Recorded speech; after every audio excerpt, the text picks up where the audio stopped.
전도서 3장입니다. 인용한 성경은 한글 킹제임스 성경입니다. 하늘 아래 모든 것에는 시기가 있고 모든 목적에는 때가 있으니 태어날 때와 죽을 때, 심을 때와 심긴 것을 뽑을 때며 죽일 때와 치유시켜 줄 때, 헐 때와 지을 때요, 울 때와 웃을 때, 애도할 때와 춤출 때며 돌을 던져버릴 때와 돌들을 함께 모을 때, 안을 때와 앉는 것을 그만둘 때요, 얻을 때와 잃을 때, 간수할 때와 버릴 때며 찢을 때와 꿰맬 때, 침묵을 지킬 때와 말할 때요, 사랑할 때와 미워할 때, 전쟁의 때와 평화의 때라.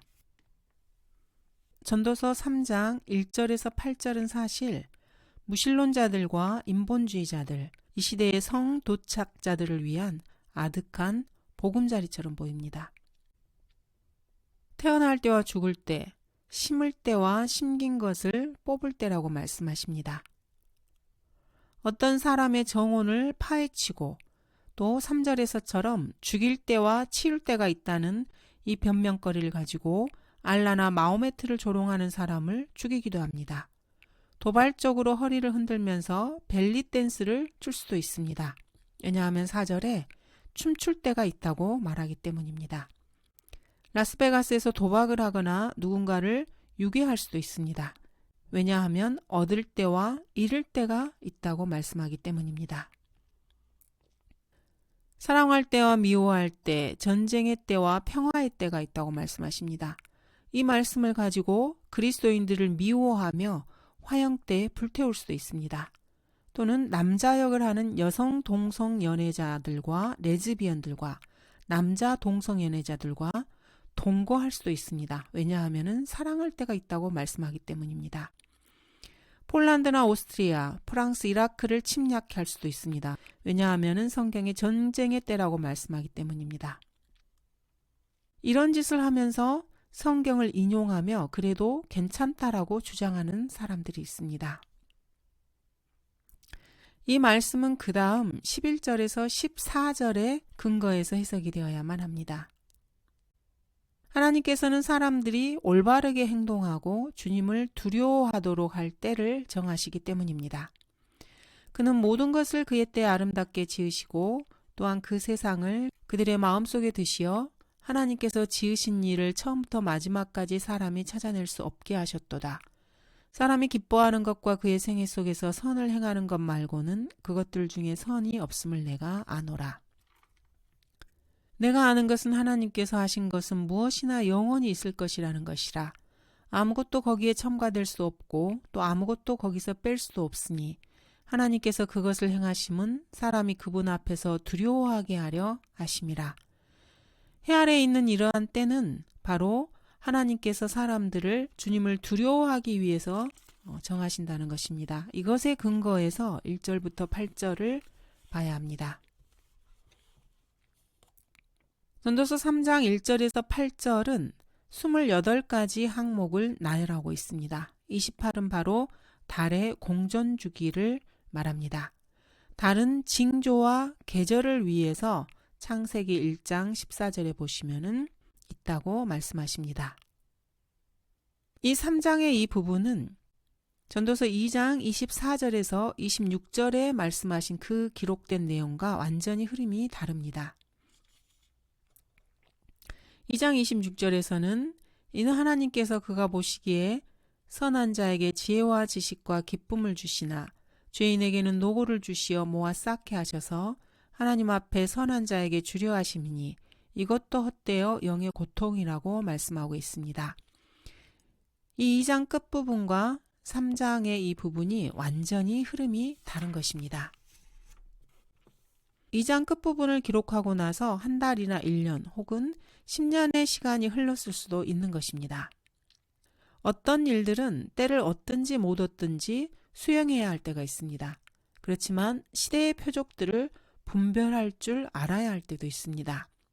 어떤 시기들은 계시되지 않지만 또 어떤 것들은 정확하게 알려지기도 합니다. 다음은 절대적인 진리이고 여기에는 그 어떠한 상대적인 것도 없습니다. 첫 번째, 태어날 때입니다. 사람은 임신이 된 다음에 9달째에 태어납니다. 모든 동물은 새끼를 베는 시간이 정해져 있습니다. 점성학에 따르면 사람의 출생 시기에 따라서 예측을 하기도 합니다. 자, 두 번째로 죽을 때가 있습니다. 다윗도 솔로몬에게 그런 말을 했습니다. 다윗은 자신의 아들 솔로몬에게 죽을 날이 임박하자 이렇게 당부를 합니다. 내가 세상의 모든 자들의 길로 가노라. 그러므로 너는 강한 사람이 되고 스스로 남자답게 보이라고 합니다. 사람은 죽을 때가 있는 것입니다. 야곱도 보라 나는 죽으나 라고 말을 합니다. 이삭은 자신의 죽을 날을 몰랐고 다윗은 자기의 때를 수십 년 잘못 맞췄지만은 그들 모두에게는 마침내 죽을 때가 있습니다. 세 번째로 심을 때가 있습니다. 옛날 농부들은 모두 때에 따라 농작물을 심었습니다. 달이 차고 달이 기우는 것에 따라 수확을 합니다. 노스 사우스 캐롤라이나주의 산골 주민들은 황도 12궁의 징조를 진짜로 깊이 믿습니다. 모든 수확이 잘 되기를 바라면서 물병자리, 정갈자리, 처녀자리 같은 이런 12궁의 별자리들을 신뢰합니다. 이것이 100% 옳지는 않지만 어느 정도는 맞는 부분이 있습니다.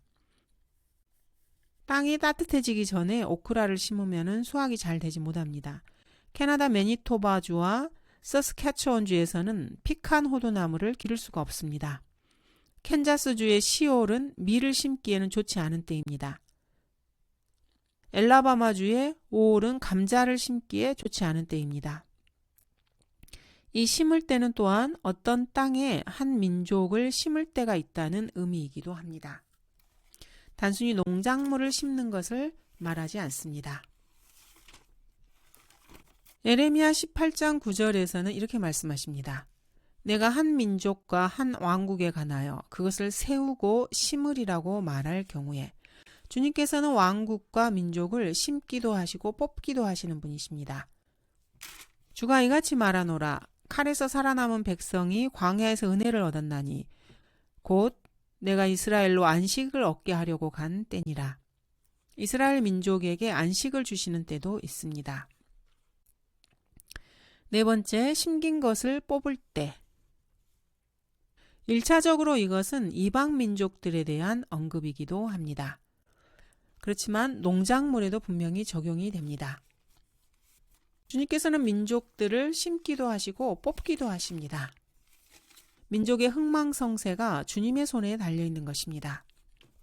보라, 내가 뿌리째 뽑아내며 넘어뜨리고 멸망시키고 전복시키며 세우고 심기 위해 오늘 너를 민족들과 왕국들 위에 세웠느니라 하시니라. 이방 민족들은 하나님께서 나라를 세우시고 또 그 심은 것을 뽑을 수 있다는 것을 전혀 믿지 않습니다. 암흑시대 교황들은 에레미야서 1장 10절에 이 말씀을 자신들이 주장하면서 왕들에게 안수하거나 폐위시킬 때 또는 반카톨릭 국가들을 멸망시킬 때 사용하기도 했습니다. 마호메트도 이것을 흉내내어서 그대로 따라했습니다. 이슬람은 어떤 도시가 100% 모슬렘이 아니면 그 도시를 전복시키고 이슬람 율법사들이 100%로 그 도시를 모슬렘화시키기 위해서 이 구절을 사용하기도 합니다. 역대기하 7장 20절을 보겠습니다. 내가 그들에게 준 내 땅에서 그들을 뿌리째 뽑아버리고 또 내가 내 이름을 위하여 거룩하게 한 이 전을 내 목전에서 버려 모든 민족 중에서 속담거리와 이야깃거리가 되게 하리라. 팔레스타인 땅에 주님께서는 이스라엘을 심으셨습니다. 하지만 그들이 주님을 버리고 우상 숭배로 돌이키자 주님께서 준 그 땅에서 그들을 뿌리째 뽑아버리고 다 흩트러 버리시고자 결정하셨습니다. 심지어는 주님께서 주님의 이름이 있는 곳, 주님께서 거하시는 전까지도 모두 주님의 목전에서 버려버렸습니다. 그래서 이방 민족 가운데 이스라엘은 속담거리와 이야깃거리가 되게 된 것입니다. 이 성경 말씀을 믿지 않는 사람들은 하나님께서 민족의 흥망성쇠에 관여한다는 것을 비웃습니다. 그러나 성경은 분명합니다. 심고 뽑는다는 것은 민족을 심고 뽑는 것도 관련이 되고 농작물을 수확하는 것과도 관련이 있습니다. 때가 지나버리면은 농작물은 엉망이 되어버립니다. 토마토, 호박, 수박, 포도는 덩굴이 달린 채 썩어버리고 오크라는 옥수수처럼 딱딱해지고 옥수수는 때가 되어도 수확하지 않으면 갈색으로 변해서 가축의 먹이로밖에 사용할 수 없게 됩니다. 추수때를 놓치는 사과와 오렌지는 썩어서 떨어져 버리고 콩은 너무 딱딱해져서 조리해서 먹을 수 없게 되어버리는 것입니다. 5번째로 죽일 때가 있습니다. 전쟁 중에는 사람을 죽이도록 명령을 받습니다. 나머지 사회 전체를 위해서 살인자를 벌할 때도 바로 죽일 때입니다. 또는 절뚝거리는 말과 가망이 없이 병에 걸려버린 개나 고양이를 처리할 때도 죽일 때라고 할 수 있습니다. 파리와 모기, 쥐, 바퀴벌레, 방울뱀을 상대할 때도 그것이 죽일 때라고 할 수 있습니다. 구약에서 보면은 하나님을 못 오가는 자들과 안식일을 어기는 자들, 부모를 함부로 대하고 학대하는 자들, 성도착자들을 벌할 때가 바로 그들을 죽일 때라고 말씀하십니다. 너는 여자와 함께하든 남자와 동침하지 말라. 그것은 가증함이니라. 이렇게 동성연애자들에 대해서 주님께서는 이렇게 말씀하십니다. 이러한 가증함들 중 어느 것을 범하는 누구라도 그것을 범하는 혼들은 자기 백성 가운데서 끊어지리라. 그래서 이러한 성적 문란이 가속화되면은 사람들이 그것을 중지시키지 않으면 주님께서는 전쟁을 일으켜서라도 그것을 중단하게 만들어 버리십니다. 자기 아비나 어미를 친 자는 반드시 죽일지니라. 부모에게 물리적인 폭력을 가하는 자에 대해서는 주님께서는 죽음을, 사형을 선고하셨습니다. 6번째로 치유시켜 줄 때가 있습니다. 심지어 하나님께서는 이스라엘의 대적인 시리아 왕의 군대 대장 나아만을 치유시켜 주실 때도 있었습니다.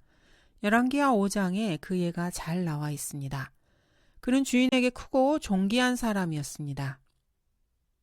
그를 통하여서 시리아가 구원을 받았기 때문입니다. 그런데 그가 문둥병자였던 것입니다.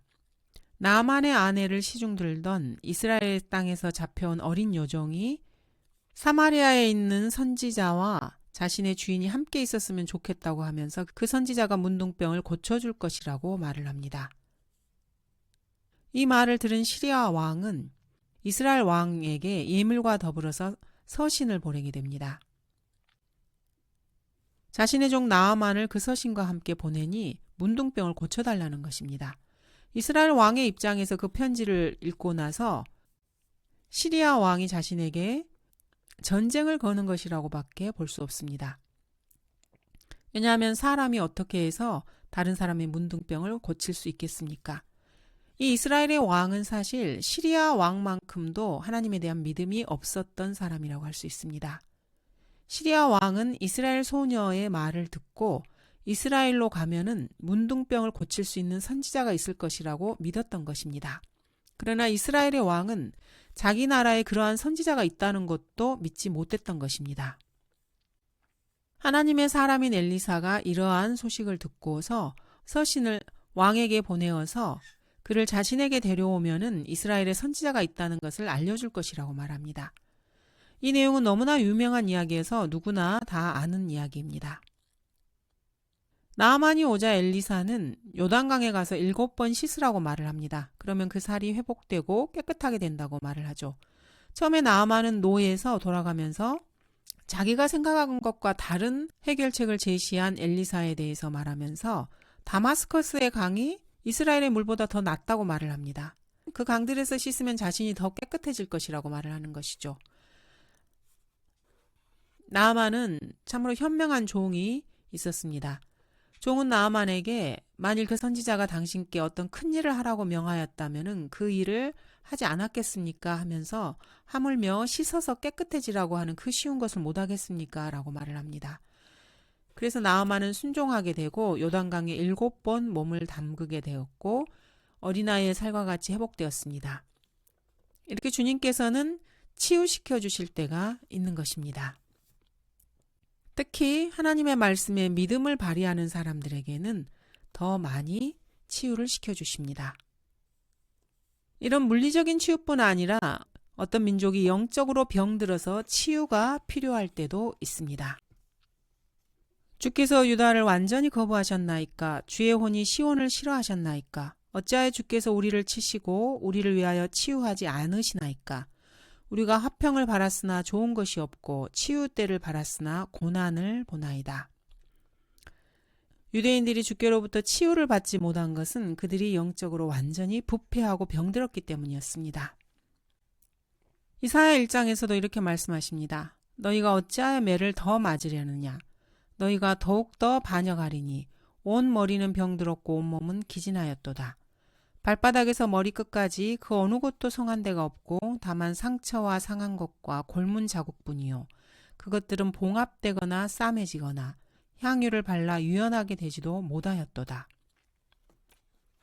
이것을 그리스도인들에게 영적으로 적용해 보면은 일단 주 예수 그리스도의 보혈을 통해서 거듭난 하나님의 자녀가 된 성도들은 성령님과 동행하면서 주님의 길에서 살 수밖에 없습니다.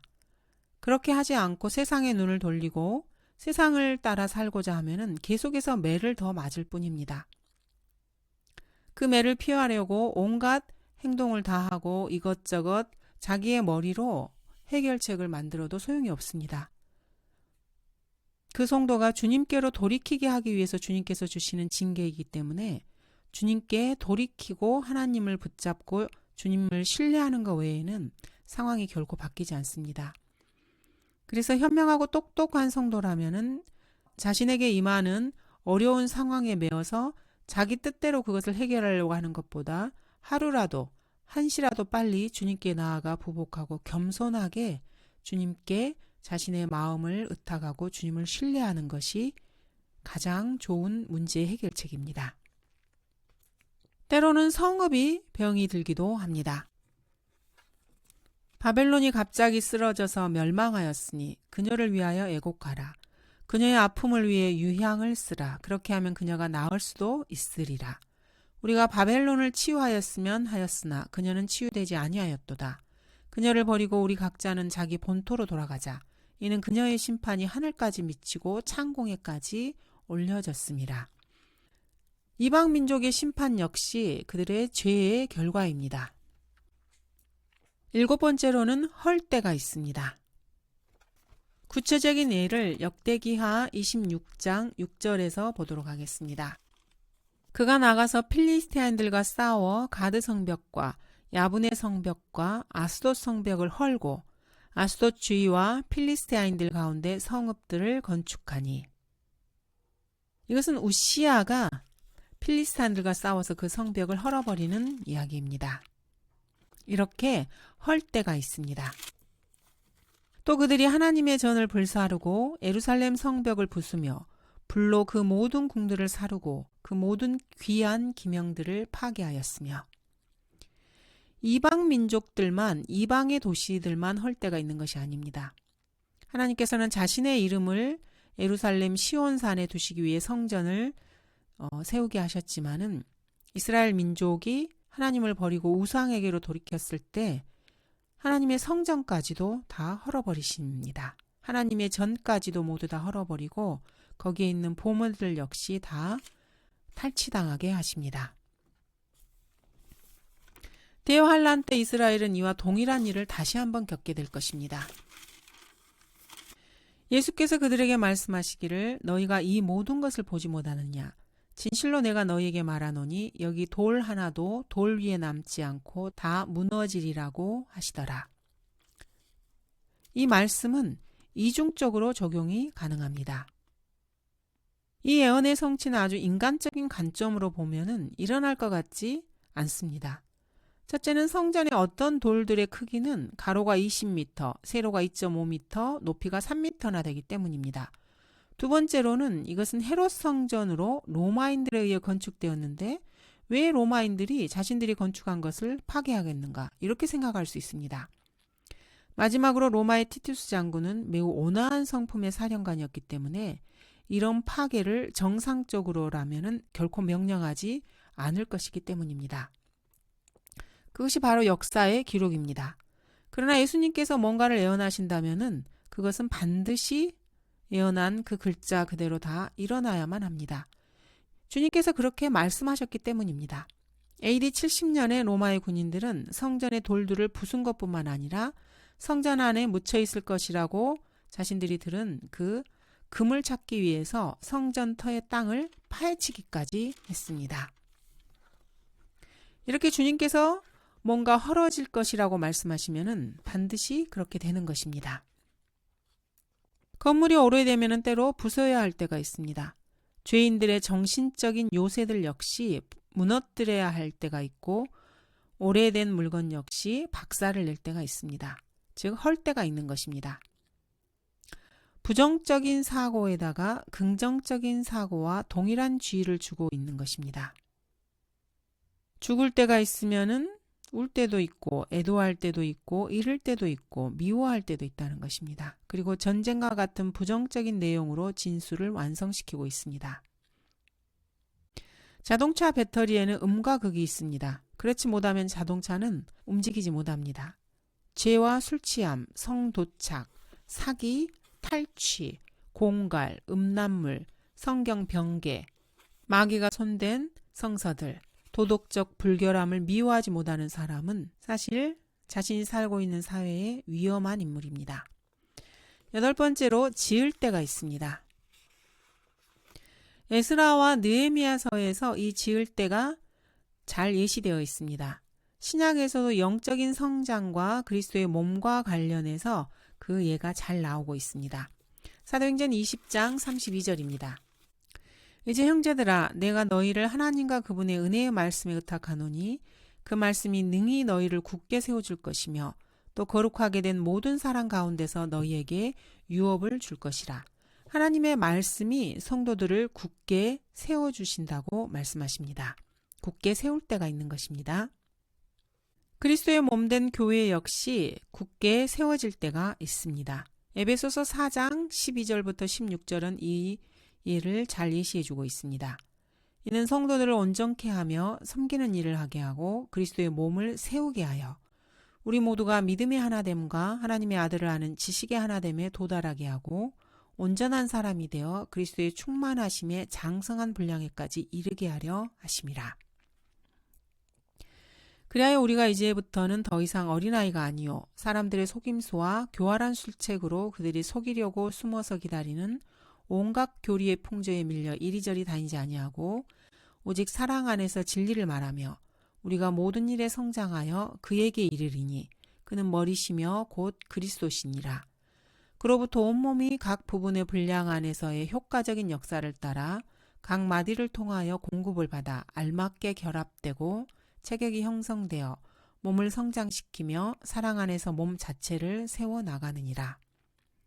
그리스도인들이 말씀으로 온전케 되면은 모두가 믿음으로 하나 되어서 하나님의 아들 주 예수 그리스도를 아는 지식 안에서 하나가 될 수 있습니다.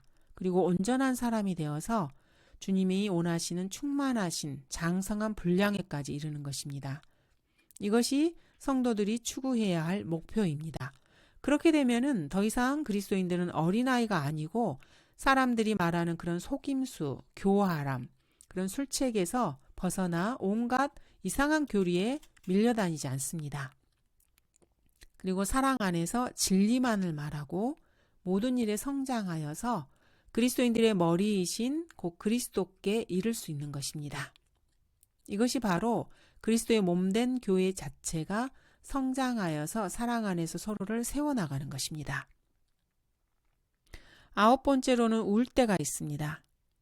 베들레헴 여인들은 자신들의 자녀들을 잃고 울었습니다. 다윗도 울 때가 있었습니다. 자신의 아들 압살롬을 잃었을 때입니다. 그러자 왕이 심히 충격을 받고 성문 위에 있는 방으로 올라가 울더라. 자신을 반역해서 반란을 일으킨 압살롬이 죽은 것에 대해서 다윗은 심히 충격을 받았다고 기록되어 있습니다. 그리고 이렇게 말합니다. 오, 내 아들 압살롬아, 내 아들 압살롬아. 하나님께서 너 대신 나를 죽게 하셨더라면 오 압살롬아, 내 아들아, 내 아들아. 이렇게 울부짖습니다. 사무엘상 30장 4절에서도 다윗의 사람들이 울부짖습니다. 그리하여 다윗과 그의 사람들이 그 성읍에 오니 보라, 그 성읍이 불타고 그들의 아내들과 아들들과 딸들이 사로잡혀 갔더라.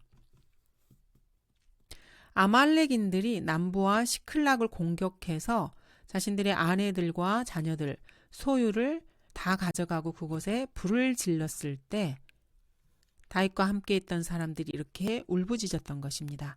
인생에는 이렇게 늘 울부짖을 때가 있습니다. 눈물을 흘리는 것이 결코 잘못된 것은 아닙니다. 인생에는 울 때가 있기 때문입니다. 그래서 바울도 즐거워하는 자들과 함께 즐거워하고 우는 자들과 함께 울라고 말씀하십니다. 또한 야고보서에서는 괴로워하고 애통하며 울라, 너희 웃음을 슬픔으로, 너희 기쁨을 근심으로 바꾸라고 말씀하십니다. 인생에는 늘 애통하며 울 때가 반드시 있게 마련입니다.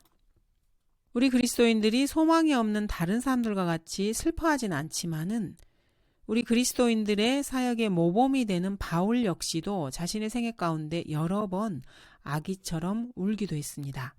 사도행전 20장에 이렇게 말합니다. 나에게 가해진 유대인들의 계략으로 인하여 온갖 마음의 겸손과 많은 눈물과 시련으로 주를 섬겼노라. 바울 역시 사역을 하면서 많은 눈물을 흘렸던 것입니다. 그러므로 깨어있어 내가 3년 동안 밤낮으로 각 사람에게 쉬지 않고 눈물로 훈계하던 것을 기억하라. 바울은 성도들을 훈계하면서 많은 눈물을 흘렸던 것입니다. 나는 마음의 큰 환난과 고통 속에서 많은 눈물로 너희에게 편지를 썼나니 이는 너희로 하여금 슬프게 하려는 것이 아니요 오히려 내가 너희에 대한 사랑을 보다 풍성히 가졌음을 너희로 알게 하려는 것이라. 바울은 이렇게 성도들로 인하여서 밤낮 없이 눈물을 흘리며 그들을 훈계했던 것입니다. 눈물이 없는 사역은 능력도 없고 열매도 없는 사역이라고 할 수 있습니다. 예수님께서도 우셨다고 말씀하십니다.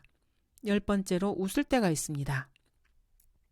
전도서 2장 1, 2절에 이미 나왔던 말씀입니다. 내가 웃음에 관하여 말하기를 미친 것이라 하였고 환락에 관하여 말하기를 그것이 무엇을 하는가 하였도다.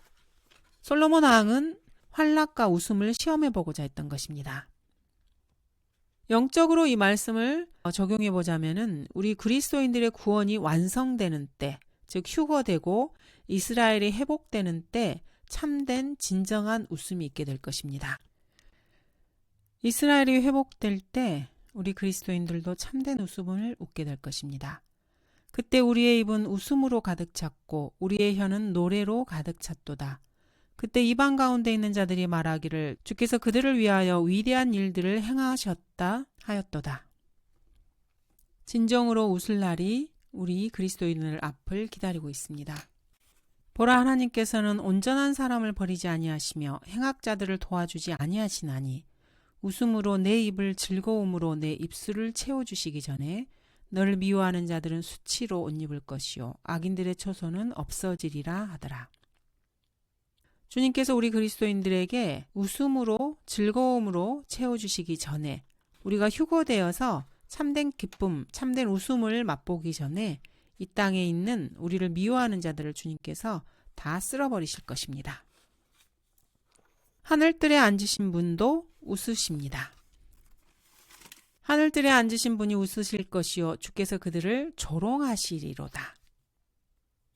하나님께서는 국제연합을 농담거리로 여기시며 재림하실 때 그들을 비웃을 것입니다. 나도 너희가 재앙을 당할 때 비웃을 것이요 너희에게 두려움이 임할 때 조롱하리니. 지금 하나님과 하나님의 기록된 말씀을 조롱하는 세상 이방인들은 반드시 주님께서 그들을 조롱하실 날에 공포에 휩싸일 것입니다. 11번째로 애도할 때가 있습니다. 예루살렘의 멸망으로 인해서 에레미야가 에레미야 애가를 쓰면서 애도했습니다. 예수님께서도 예루살렘을 보고 그렇게 하셨습니다. 주께서 가까이 오시어 그 도성을 보고 울며 말씀하시기를 적어도 이 너의 날에 너만이라도 너의 화평에 속한 일들을 알았더라면 좋았으련만. 그러나 이제는 그것들이 너의 눈에서 감추어졌느니라. 그날이 너에게 임하리니 그때에는 내 원수들이 너희 주위에 방벽을 쌓고 너를 포위하여 사방에서 가두리라. 또 그들은 너를 땅에 내어치리니 내 안에 있는 너의 자식들까지라. 그리고 그들은 너에게 돌 위에 돌 하나도 남겨두지 아니하리라. 이는 너를 감찰하는 때를 내가 알지 못하기 때문이라고 하시고 주님께서도 예루살렘을 향해 우셨습니다. 창조주께서도 인간의 죄로 인해서 눈물을 흘리셨는데 하물며 죄로 가득 찬 인간이 이 땅에서 웃고 기뻐하기만 하며 살 것이라고 생각하는 것은 참으로 잘못된 생각입니다. 인간은 자신의 타락한 상태를 보고 울며 애도할 수 있습니다. 또한 그리스도와 성경에 대한 자신의 사랑의 부족을 인지하고도 울 수 있습니다. 사람들의 혼에 대한 사랑의 부족함을 두고도 애도할 수 있고 영적인 흑암 속에 갇혀있는 사랑하는 사람들과 말 그대로 수십만 명의 외국 사람들의 잃어버린 그 구원받지 못한 상태를 두고 애곡할 수도 있습니다. 또한 자신의 더럽고 부패한 죄들을 두고 애도할 수도 있습니다. 울고 애도하는 것이 웃고 춤추는 것보다 앞에 나와 있습니다. 돈과 권력과 섹스에 미친 현대 인본주의자들은 모두가 다 웃고 춤추는 것을 원합니다. 울고 애도하는 것은 좋아하지 않습니다. 그리스도께서는 요한복음 16장에서 이렇게 한쪽으로 치우친 사고방식을 지닌 자들을 바로잡아 주려고 애를 쓰셨습니다. 진실로 진실로 내가 너희에게 말하노니 너희는 울고 애통할 것이나 세상은 기뻐할 것이며 너희는 슬퍼하겠으나 너희의 슬픔은 기쁨이 되리라. 세상 사람들은 이것을 결코 이해하지 못합니다. 현대인은 심지어 주 예수 그리스도께로부터 영적 교훈도 얻지 못합니다. 12번째로는 춤출 때가 있습니다. 성경에서 말하는 이 춤은 남자들끼리 추는 춤 또는 여자들끼리 추는 춤을 말합니다. 몸을 서로 접촉하지도 않는 그런 춤입니다. 그때 다윗이 주 앞에서 그의 온 힘을 다하여 춤을 추었는데 그가 배 에봇을 입었더라. 주의 언약궤가 다윗 성읍으로 들어오는 것을 보고 다윗은 온몸을 다해 춤추며 환영했습니다. 성경에서 춤은 한 죄인이 하나님과 더불어 바르게 될 때, 또 한 백성이 아프리카인들에게서 구출될 때, 또 예배의 회복으로 인하여 하나님께 영광을 돌릴 때 등장합니다. 이 춤들은 분명히 출애굽기 32장에 나와 있는 아프리카식의 그런 춤이 아닙니다. 현대의 춤은 사실 아프리카식의 춤입니다. 현대의 사람들이 추는 춤은 주로 음란을 강조합니다. 그리고 조장합니다.